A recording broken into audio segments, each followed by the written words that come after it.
Even Stranger Blues, the problem with Community, as the band was to discover when they finally followed their records into the country, is that you have to live in it. They had, in fact, made those first two albums from a distance, isolated in the musicians' haven of Bearsville, Woodstock, and walled off from the crowd by their manager, Albert Grossman. Big Pink had been out for almost a year, and the band was in the can when the group arrived in San Francisco to meet their audience for the first time. People had gathered from all over the West to celebrate them. No matter how many rave record reviews the band might have read, until they stepped onto a stage, there was no way they could have understood how fierce and intense the expectations of their audience would be. Their music had cut even more deeply than they could have hoped. To many, Big Pink was one of the memorable events of their lives, and the stakes of that first night were as high as they could be. After hours of delays, excuses, promises, and interminable tuning up, the band came on with Robbie dazed and sick, dragging along a hypnotist to cure him. The hypnotist stood on the stage, conjuring up spells while the band fell apart before the crowd's very eyes.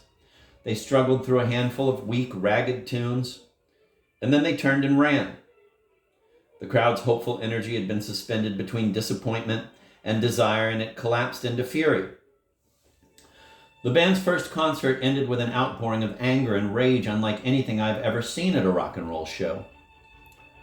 Perhaps the crowd's reaction was vicious, but it was certainly real, a good measure of how much the band had to live up to. They had it all the next night, playing on and on with a wild, raucous delight that finally climaxed with Little Richard slippin' and slidin', a number that the Five had likely been playing in after-school pickup bands as the Hawks up in Woodstock, since it came out in 1956, but we had loved the song as long as the band had, and as Richard Manuel tossed off the unmistakable first notes of the tune, the crowd began to dance and cheer. This was a common celebration now, as we made the old song new. What seemed most remarkable was the recognition that our links to the band had been forged so long ago, and that our time together was just beginning. Still, I think something of that initial disaster stayed with the band. They made a number of cross-country tours after that. But if they never played as badly as they did that first night, they never played with the freedom of the show that followed either. Performing involved all the psychic risks they had faced and dodged in the adventures of Big Pink. Performing also demanded new links, no matter how tenuous, to the America their audience lived in, which was very different from their own, a scary place, violent with blocked hopes and bad dreams, a place where roots were not enough, where a good concert by the band was like shelter in the storm, a means to strength and pleasure, and they had aimed for more than that. Sometimes, though, there was less. The band began to hedge their bets. They called their next album Stage Fright, and both the new songs and the concerts of the time proved they meant it. Stage Fright was an album of doubt, guilt, disenchantment, and false optimism. The past no longer served them. The songs seemed trapped in the present, a jumble of desperation that was at once personal and social. The music at its best was still special, but in every sense the kind of unity that had given force to those first two albums and to the idea of the band itself was missing.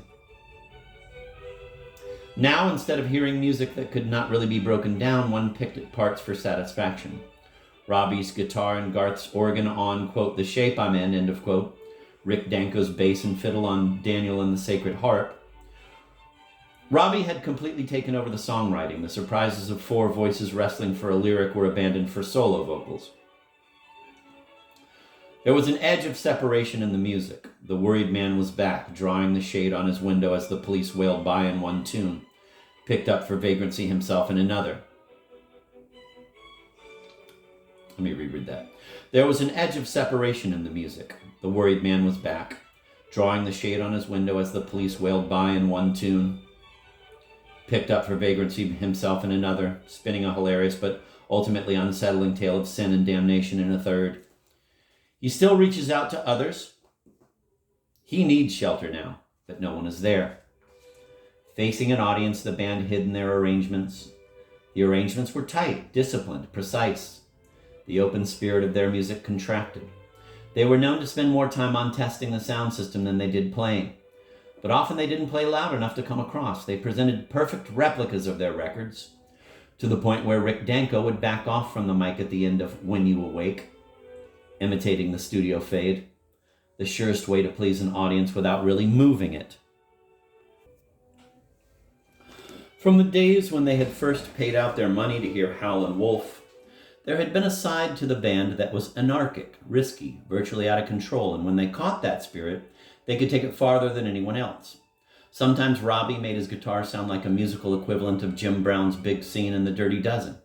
That moment when he takes off on a broken field run around a Nazi chateau, dropping a hand grenade down an air shaft every 10 yards and grinning madly as explosions leap up behind him in sequence. But to bring such qualities into your music, you have to touch some emotions in yourself.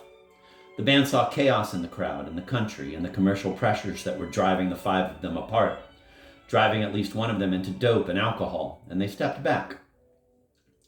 Almost always, the numbers they had never recorded, Rick Danko's lovely country version of the Four Tops' Loving You Is Sweeter Than Ever, or their hard rock assault on Marvin Gaye's Baby Don't You Do It, Don't Break My Heart, were most vital because you could hear them reaching for the songs and grabbing hold. But most of all, they were looking for safety. They rarely cut loose, tried hard not to take chances. Their shows began to lose excitement, their music began to lose its drama, and the band began to lose their audience. Cahoots came out in 1971, but only the earlier songs gave any weight to the title. And the title was the best thing on the album. The songs were stiff and the music was constricted. All the humor and drive had gone.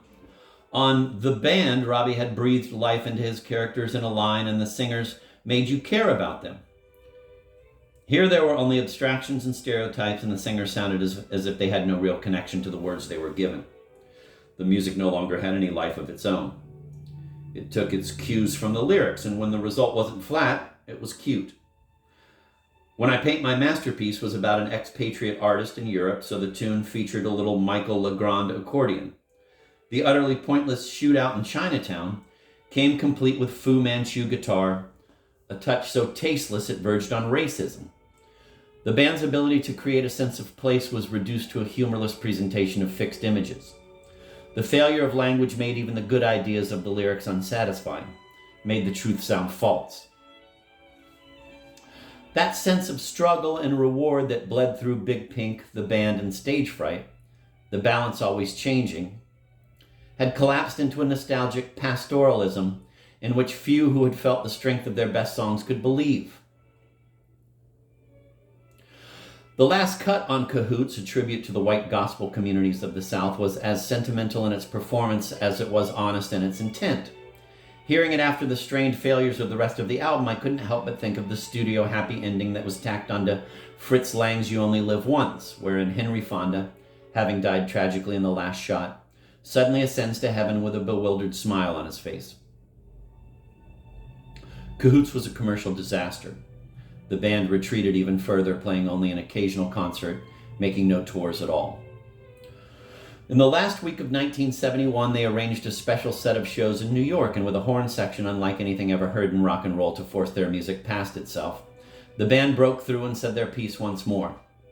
Out of those nights came a magnificent live album, Rock of Ages, a claim that their music was meant to last, and certainly the best of it will. But as I listened to the live records when they were released in 1972, so full of playfulness and bite, blazing with soul and love, I was struck by how long it had been since the band had put out a single new song that mattered. The band's vision of the country had darkened as they moved farther apart. If they were to keep the group they had made, they could not ask too much of it. The music seemed to say that they had lost their trust in the country and themselves and in each other, that they had to fight harder than they were able to touch the spirit that had made their work worth doing in the first place. Like most good American artists and like their worried man, they had been romantics, but not fools. When the romance began to go, their talent for asking the right questions went with it. They still looked for community, but like many who cannot find it, they fell back into an even deeper privacy than they started out with. Because their dreams were too real and too beautiful to give up, they felt a sense of guilt. Their withdrawal, the separation from the country, from their audience, and from each other, was a betrayal of those dreams. They had closed out Stage Fright with a queer song that had all the warmth of, quote, the man who corrupted Hadleyburg, end of quote, which it resembled, quote, the rumor, end of quote. The old quester who sings it is afraid now.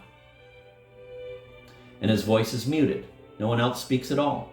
He sings to a crowd he has long since joined, but the bonds between them of loyalty, affection, fascination have faded away.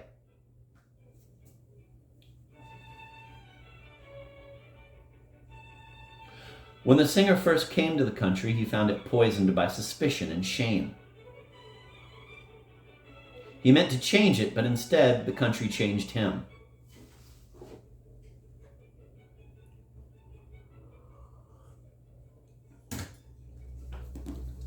Someone in the crowd has been harmed, quote, his name abused, his privacy refused, end of quote.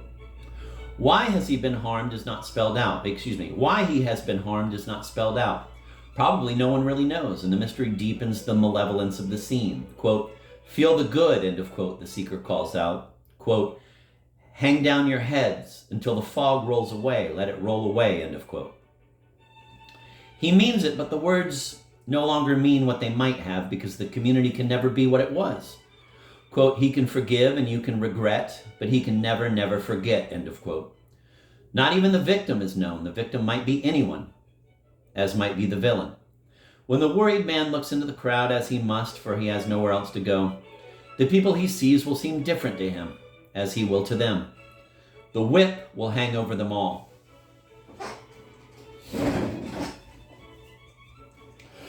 Perhaps the last song on Rock of Ages was the old Chuck Willis, Jerry Lee Lewis hit, I Don't Want to Hang Up My Rock and Roll Shoes, and it capped a New Year's Eve night when the band and their fans had put themselves back in touch with each other.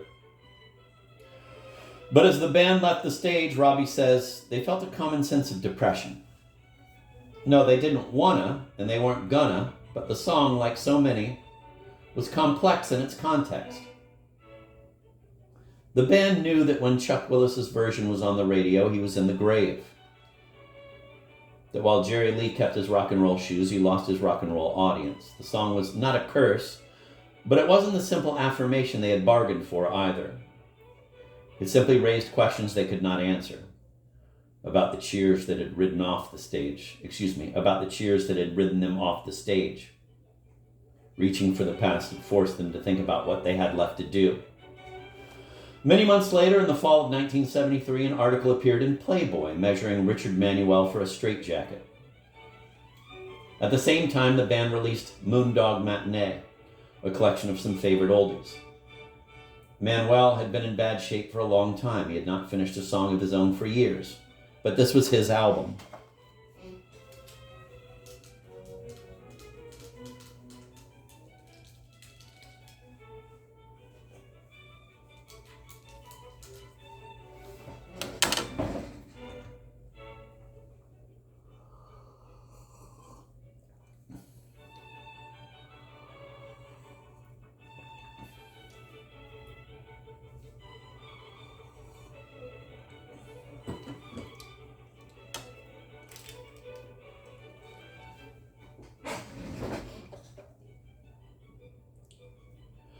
He sang about giving up the bottle and saved and slowly pulled down his mask with the Great Pretender.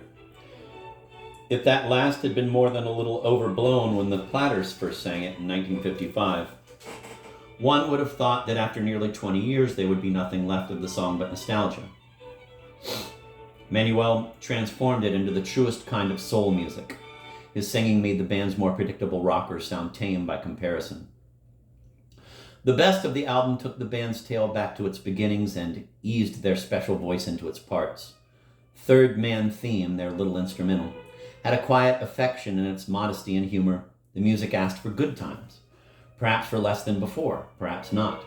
The finest cut of all, Manuel's gentle, utterly despairing version of Bobby Bland's Share Your Love, was as lonesome as a song as any can be.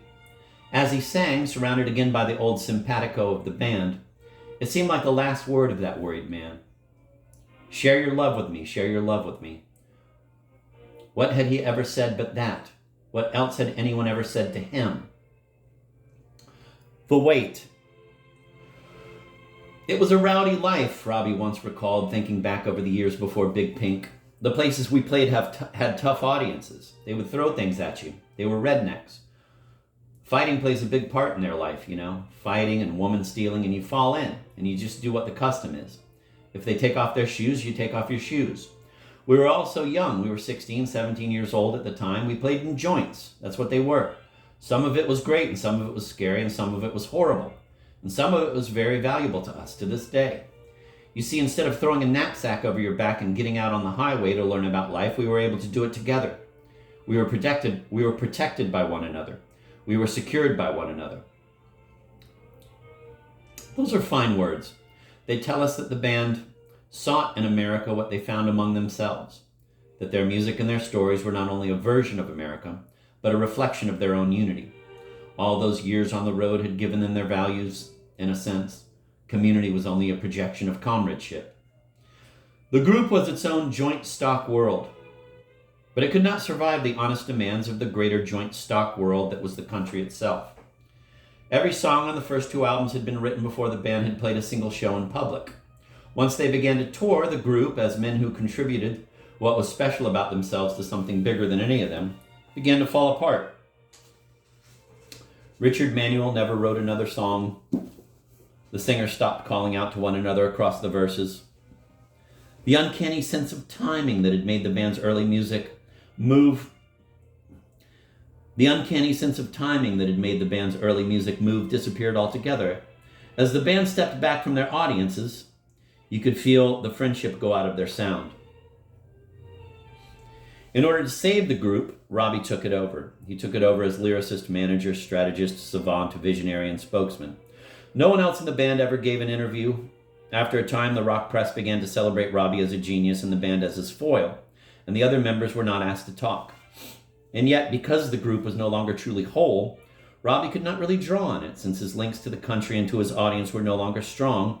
He could no longer see the country or his audience clearly. Moondog Matinee, for all of its satisfactions, had the melancholy tinge of a reunion, a feeling that became all the more unsettling when one realized the 5 men saw each other all the time. Friendship, in the end, is not community, though it was the band's sense of friendship that let them embody community in their stories, in their music, in their ambitions.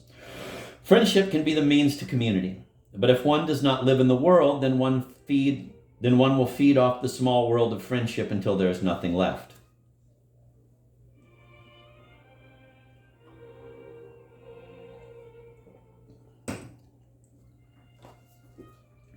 When I went up to Woodstock to talk to Robbie late in 1972, he was ready to leave. The band had been hiding out there for years, their houses squirreled off in the Catskills.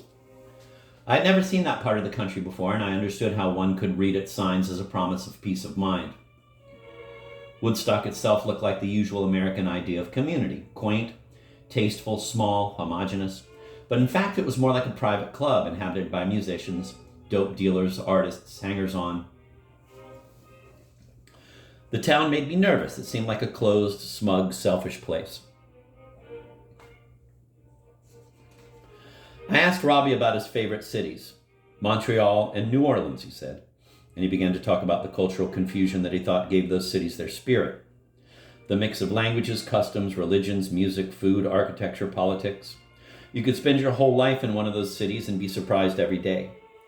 He had a house in Montreal. That was his wife Dominique's hometown. And they were going back.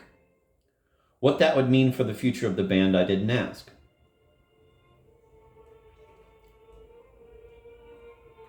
The pastoral traps of Woodstock had already taken too much of the soul out of the group.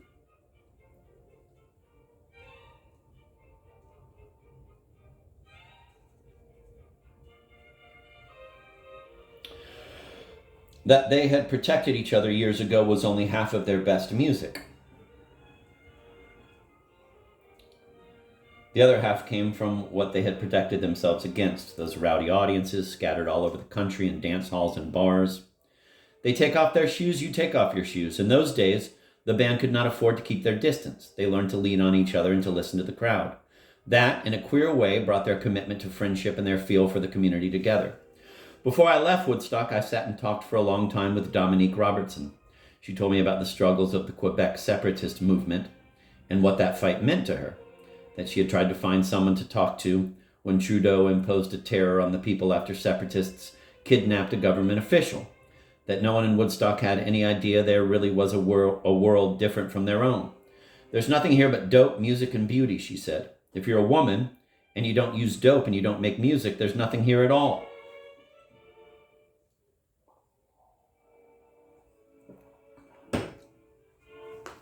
The band did leave. They moved to Los Angeles, and early in 1974, they set out on a grand tour with Bob Dylan. With Dylan, they were once again the best rock and roll band in the world. Their own sets had all the old limits, and not a song was less than 4 years old.